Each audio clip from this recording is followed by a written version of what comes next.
Nos encontramos en una emisión más de La Náusea TV. En esta ocasión continuamos con esta serie, sobre todo reconstruyendo la historia del PRI. Y en esta ocasión nos encontramos con Rafa de la Garza. Rafa, te damos la bienvenida nuevamente. Saludos. Y, y un servidor, David Paxian. Y en esta ocasión vamos a seguir continuando, analizando ya principalmente la historia del PRI, pero en los años 50 y sobre todo rescatando en los años 60, ¿no? Como sobre todo un parteaguas muy interesante y sobre todo vamos a contextualizar a los acontecimientos que dieron un giro muy interesante con este personaje, Carlos Alberto Madrazo, ¿no? Durante su presidencia, pero también vamos a matizar algunas de las propuestas que trataron de implementarse dentro del diseño de los procesos de selección interna dentro del partido. Y no hay que olvidar que para 1965 ocurre pues esta famosa reforma, vamos a ver en qué consistió. También hay que señalar que dentro del escenario nacional pues hay cambios significativos, ¿no? Sobre todo me parece interesante rescatar el intento de reforma al artículo 59 constitucional que establecía la reelección de los diputados, también la presencia de movimientos sociales, sobre todo movimientos como el del ferrocarrileros, de los maestros, el de los estudiantes universitarios, el de los médicos, ¿no? Que también es algo poco conocido en el escenario nacional. También acontecimientos como por ejemplo el 23 de septiembre de ese año de 1965, el surgimiento del movimiento guerrillero con la toma, bueno, principalmente en lo que sucedió en la ciudad Madera, en Chihuahua, ¿no? En la toma de un cuartel, ¿no? Militar. Posteriormente la muerte también de Jaramillo, ¿no? Como dentro de este escenario que vamos a tratar de desmenuzar, sobre todo estos acontecimientos ocurren y condensan, digamos, ciertas características del conflicto político mexicano, sobre todo dentro de este partido en los años 60, ¿no? Y vamos a ver cómo se están surgiendo, se están fraguando confrontaciones políticas, pero también con el surgimiento de estos movimientos sociales y también el surgimiento de nuevas corrientes dentro de la política mexicana modernizadoras, ¿no? Para buscar abrir las instituciones del Estado mexicano frente a los grupos y tendencias que ya habían establecido dirigentes corporativos y que se oponían prácticamente al cambio, ¿no? Y que habían mantenido la tradición del gobierno de una forma vertical, ¿no? Y ya lo hemos señalado en la serie anteriores, ¿no? De los episodios que hemos tratado acerca de estos instrumentos institucionales que van dando vida a este partido, ¿no? Y bueno, Rafa, para matizar también como una característica principal en estos años es que sigue siendo un régimen político muy autoritario, ¿no? Y vamos a ver cómo también no solamente el partido, sino también el Estado mexicano, pues va a buscar a través del autoritarismo darle un sello distintivo, ¿no? Y bueno, Rafa, ¿cuáles serían tus primeras impresiones, ¿no? Y David, gusto estar aquí, seguir con nuestra telenovela nacional, en este caso del Partido del Estado, recordando que pues tratamos de comprender, ¿no? Eh, a través de la revisión de algunos pasajes de la historia, las condiciones en las que se encuentra el Partido del Estado hoy, ¿no? Que pues, son lamentables, consecuencia pues, de un deterioro, de un cambio en las condiciones tanto internacionales como nacionales y por lo tanto, bueno, estamos tratando de entender eso. Entonces, la problemática del PRI hoy, regresamos al pasado, vimos la fundación del PNR, el Partido Nacional Revolucionario, después la primera reconfiguración que es muy importante y central, que es el Partido de la Revolución Mexicana, en el cardenismo, donde surgen los sectores y donde ya el diseño y el pacto corporativo le dan al PRI una dimensión diferente a la que tenía cuando se fundó con el general Calles. Y finalmente vimos cómo este periplo termina, este desarrollo del Partido del Estado termina con la fundación de el PRI, ¿no? Del Partido Revolucionario Institucional, que va a acomodar al Partido del Estado en un contexto geopolítico producto del fin de la Segunda Guerra Mundial y en el cual la propuesta socialista cardenista pues es censurada, ¿no? Y dando inicio a una nueva época del PRI, perdón, del Partido del Estado y del Estado mexicano, ¿no? Y del sistema político mexicano. Pasarán, a partir del 46, entonces lo que pasará es que empieza un proceso digamos, en el que los sectores populares, particularmente el campesino y el obrero, van cediendo espacios a lo que sería el partido, perdón, al sector popular, llamado popular, que en realidad, como habíamos visto, engloba a sectores de clase media, de profesionistas, etcétera, que habían quedado marginados con la propuesta socialista de Cárdenas y que Alemán, ¿no?, integra en la Confederación Nacional de Organizaciones Populares, ¿no?, la CNOP. Y a partir del 46 vendrá un proceso que, digamos, va enfrentando situaciones que tienen que ver con, digamos, esta transformación del pacto corporativo y la llegada de nuevos sectores al poder. Probablemente hay muchos eh, pedazos de la historia que son importantes, es una historia compleja, pero probablemente el momento importante en donde vemos ya un inicio como tú decías, de un autoritarismo y de una rigidez del sistema, es precisamente cuando los sectores de trabajadores al servicio del Estado, me refiero no solamente a los burócratas, sino también a los maestros, como bien mencionabas tú, a los ferrocarrileros, el movimiento del 58-59, ¿no? Recordando que los ferrocarriles eran una empresa estatal. Este ciclo va a culminar en el 68 con el movimiento estudiantil. ¿Sí? Todos los sectores, ¿sí? Digamos, incorporados en este pacto corporativo van a pues encontrarse con una situación de rigidez, ¿no? En la cual, pues las demandas populares sufren una fuerte represión. Incluso el movimiento campesino, recordemos que el asalto a Cuartel Madera, inicios de los 60, en 23 de septiembre, como bien menciona, es producto de un movimiento agrario en Chihuahua, ¿sí?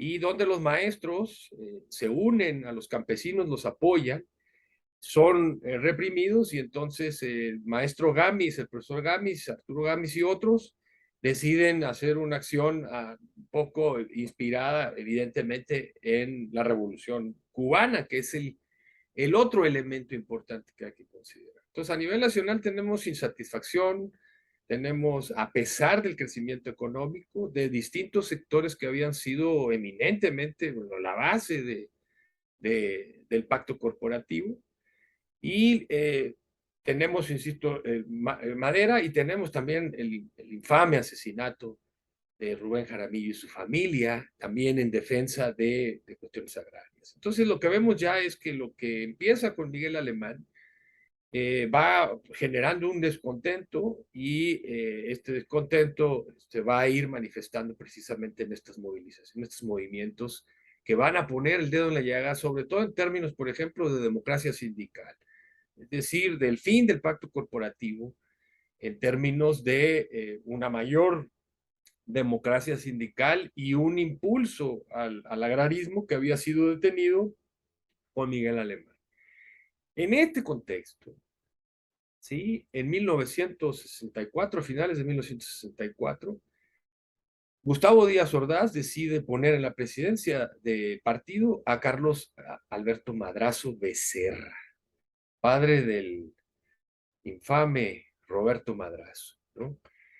A diferencia de su hijo, su padre fue un hombre que desde muy joven y al calor de la revolución en los años 20 en Tabasco se integra al grupo de Garrido Canaval, porque desde muy joven es un hombre que tiene un discurso, una oratoria, ¿no?, tremenda.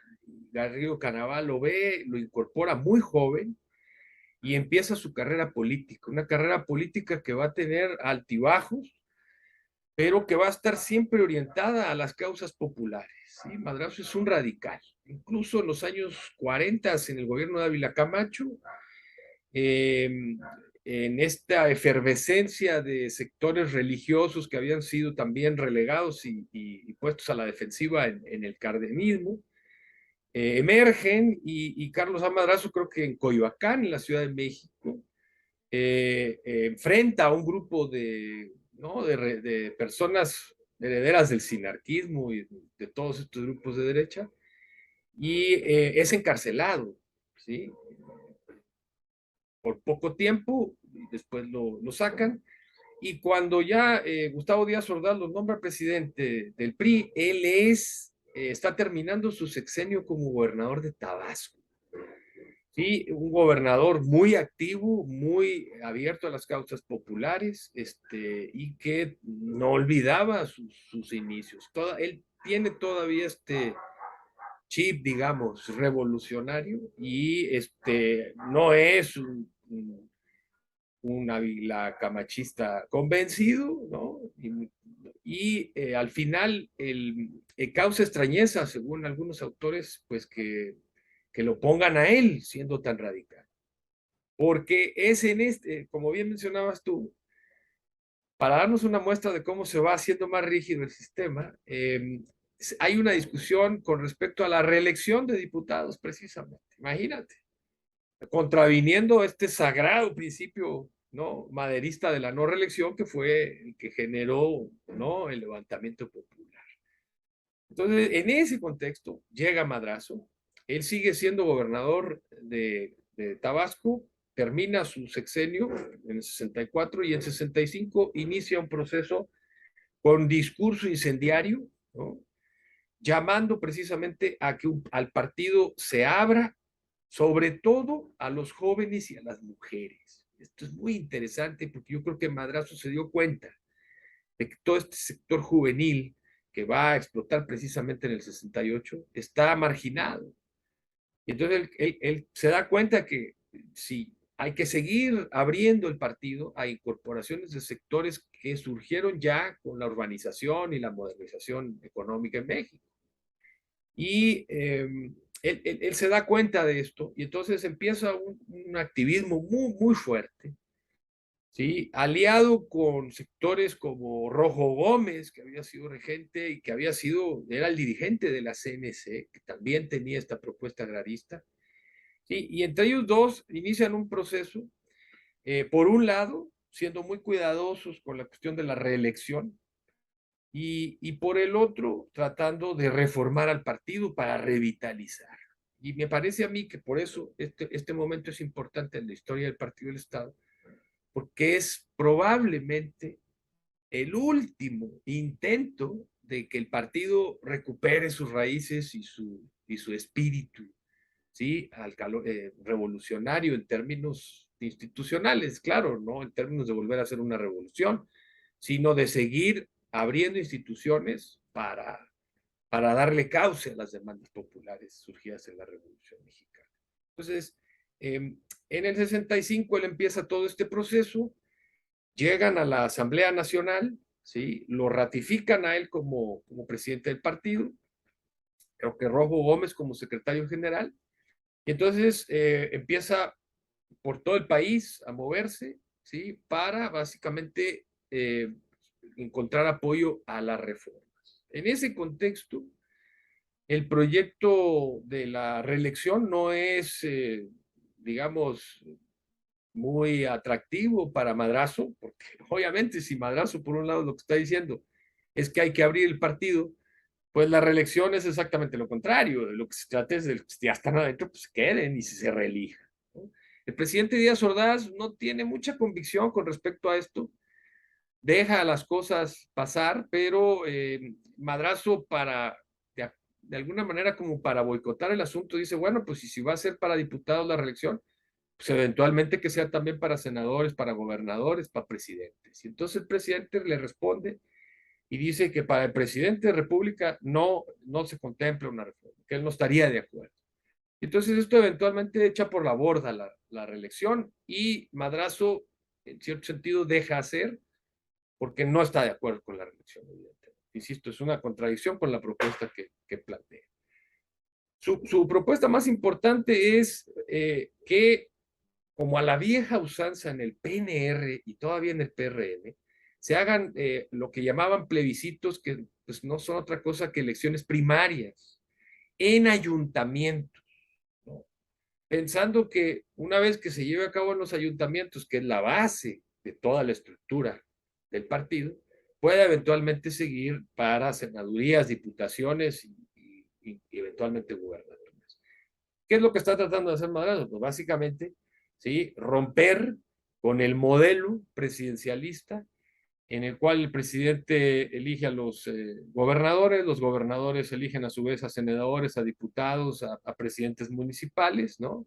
A dedo, y de esa manera se mantiene un cierto orden o las famosas reglas no escritas del partido, ¿no? Él va en contra de estas porque se da cuenta que evidentemente al cerrar la participación para la elección de candidaturas, pues el partido lo que hace es que pues, se hace más rígido, es más duro. Y entonces los que controlan toda la situación ya están adentro y cierran la puerta. Lo que él quiere es abrirla. Y entonces plantea que se hagan plebiscitos, que se presenten planillas en los ayuntamientos y que se vote de manera abierta, ¿no?, por los ciudadanos, por los priistas, ¿no? Esto es aprobado, ¿sí?, en la asamblea y pues básicamente se empieza a trabajar en esta dinámica. Madrazo está muy activo y los gobernadores se sienten de alguna manera afectados, ¿sí? Particularmente en el caso de Sinaloa, donde el gobernador revienta los plebiscitos, las consultas y impone candidatos. Madrazo desconoce el proceso, eh, intenta volver a hacer las asambleas locales para nombrar representantes y el gobernador cierra los municipios, los palacios municipales no se pueden hacer y finalmente se sale con la suya y los presidentes de los partidos locales, estatales y los candidatos son los que él había puesto. Esto obviamente genera una crisis y el presidente echa, de alguna manera, pues apoya a los gobernadores y Madrazo eventualmente tiene que renunciar. 4 años después, muere en un accidente aéreo en Monterrey, Nuevo León. Hay mucha especulación al respecto de qué fue lo que pasó ahí.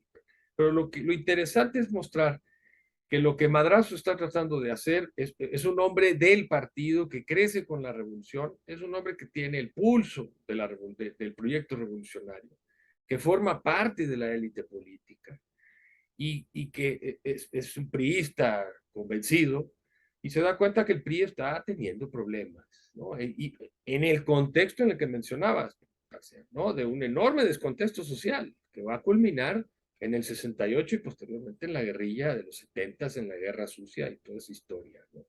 Entonces, Madrazo lo ve, probablemente muchos como él lo ven, y entonces lo que intenta es revitalizar el partido y darle una nueva vida, como para que siga siendo un espacio de discusión y de generación de consensos y no de imposición y de autoritarismo, como acabará haciéndolo, ¿no? Entonces, pues no lo logra. Después él muere, ¿no? Ya evidentemente no con la fuerza política que tuvo cuando era gobernador y presidente del PRI, y ese proyecto pasa al olvido, ¿sí? Y Madrazo queda como una figura hasta cierto punto incómoda en la historia del partido, recordada por pocos y honrada por menos, incluyendo su hijo, que, no, pues como sabemos, es exactamente lo contrario a lo que su padre pensaba en términos de un cuadro priista, ¿no? Obviamente las diferencias entre Carlos y Roberto pues tienen que ver con lo que vivieron, ¿no? Y obviamente Roberto Madrazo lo que vivió ya es esta etapa autoritaria, que es producto de esa etapa, mientras que su padre en realidad todavía venía del movimiento revolucionario de los años 20 y 30, en donde hubo una enorme efervescencia social. Entonces yo creo que aquí sí podríamos localizar un momento clave en el inicio de la decadencia del partido, en el sentido de que si fue diseñado, sobre todo en el PRM, como un espacio para incluir e incorporar al pacto corporativo a la mayor parte de la población, para los años 60 el partido ya no está dispuesto a hacerlo, lo que quiere es cerrar la puerta y que los que estén adentro mantengan su control y su dominio, insisto, con un proyecto como la reelección, que no será tomado en cuenta hasta 50 años después, y con, digamos, el fin del proyecto reformista de madrazo, ¿sí? Que no logra encarrilarse.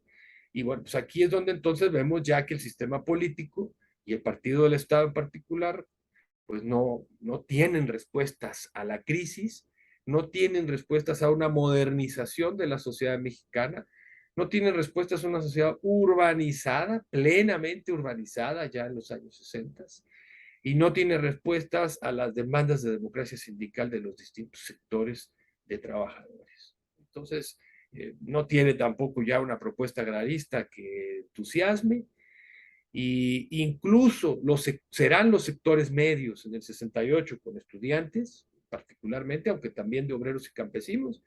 Recordemos que es una movilización popular, no solamente estudiantil, la del 68, que culmina el proceso que inicia, en mi opinión, con el movimiento ferrocarrilero, pues la muestra clara de un sistema que ya no incluye, sino excluye.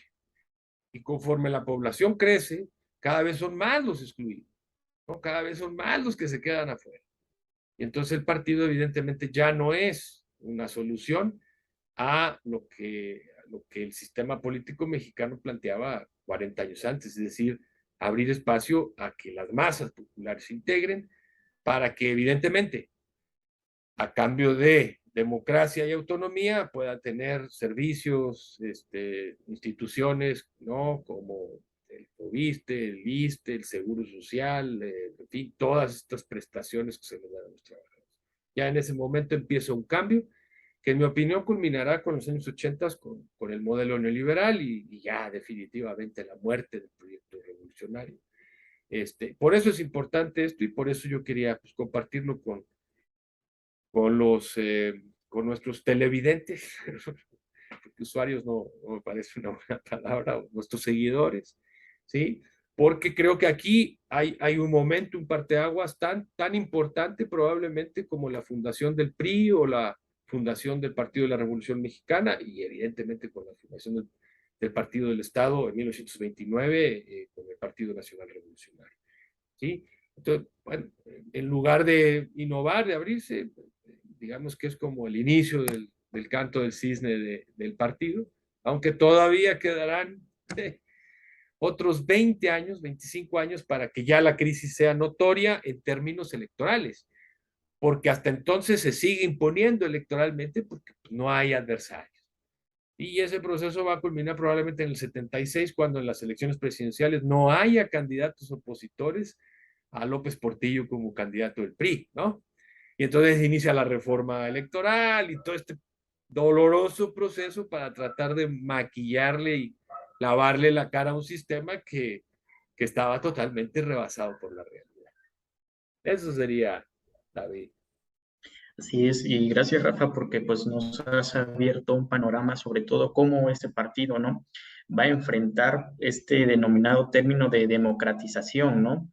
Donde trataba de buscar pues unas nuevas reglas políticas dentro del partido, ¿no? Sobre todo porque ya se había instaurado pues este partido como también un partido que solucionaba el conflicto, ¿no? Por diferentes sectores, ¿no? Pero vemos ya que se empieza a fracturar, ¿no? Primero, sobre todo, porque había sido un partido que anteriormente ya lo hemos analizado, pues es un partido corporativo, también en algunos casos a través de cuotas o monopolizando los cargos dentro del mismo partido, pues ya se empezaba a ver esa crítica, ¿no? Sobre todo por esta nueva presión de nuevos grupos políticos, ¿no? Sobre todo que buscan abrir la misma representación política, pero a través de otros partidos, ¿no? Que también vamos a ver cómo van surgiendo también estos nuevos partidos, como en su momento va a ser el PAN, que va a tener, digamos, una presencia más en el escenario político, ya ni se diga el PRD, ¿no? Posteriormente, ¿no? Pero también el conflicto, ¿no? Entre los poderes centrales del mismo partido y los poderes locales, ¿no? Y estatales, ¿no? Que van a tener un posicionamiento distinto, ¿no? Sobre Sí, todo el poder del que han tenido y siguen teniendo los gobernadores, ¿no? sí, Adelante, sí. Rafa. La crisis incluso se refleja en términos electorales.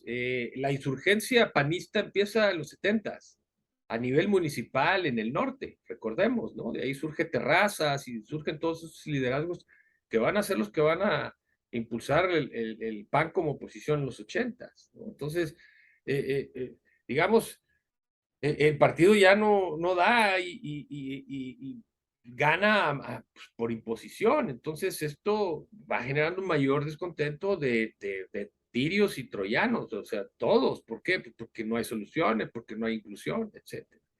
El caso de 68 es típico. Si tú lees el trabajo de Cermeño sobre el movimiento estudiantil, una de las causas que él identifica es precisamente que los jóvenes están excluidos, se les forma profesionalmente, pero luego no se les integra, se les subordina a los viejos cuadros priistas, ¿no?